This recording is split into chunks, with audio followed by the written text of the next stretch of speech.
Gentlemen, we can rebuild. We have the technology. We are installing the gap tray today.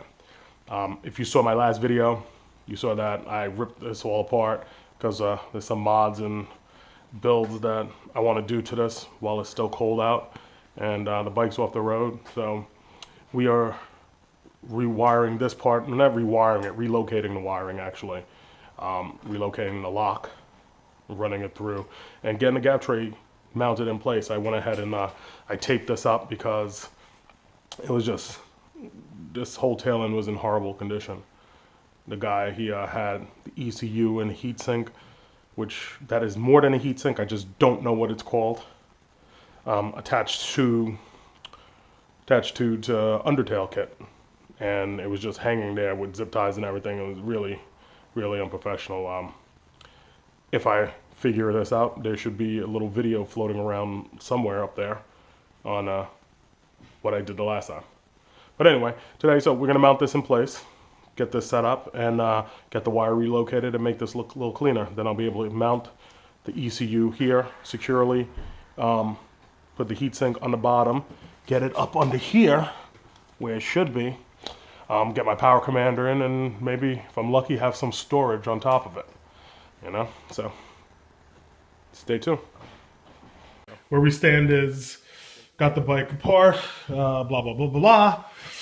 The gap tray is in, power commander is installed, ECU's reinstalled and seated. A stator is screwed in on the bottom there, so that's done. Changing the plugs out right now. So if you look back here, this is the back plug. You lift up the tank and you slide this little connector off. It was in the way. So you get a screwdriver. I used 2 screwdrivers, and a friend of mine held a flashlight.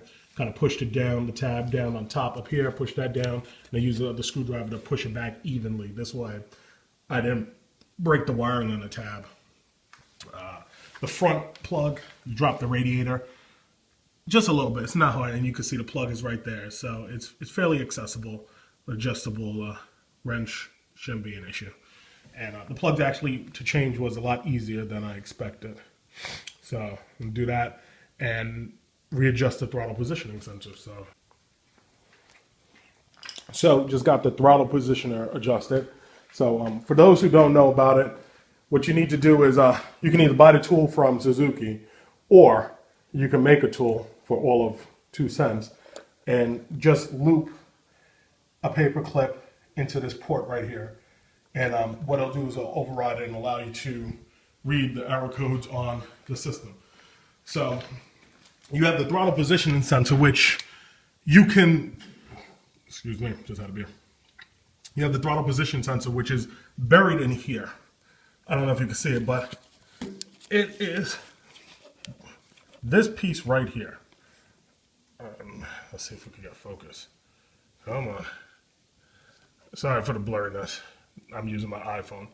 Don't have my GoPro with me. But this piece right here, there's a bolt up here, and the bolt on the bottom of that, right under that. You have to unscrew this fuse piece right here and slide it off to get to that. So you don't have to take the whole system apart. But if you loosen the bottom one, loosen the top one, and then move it around while that is the jumper is put in, you essentially see this. You'll see that line. Now you see that line is at the bottom. When I start the bike, hold on.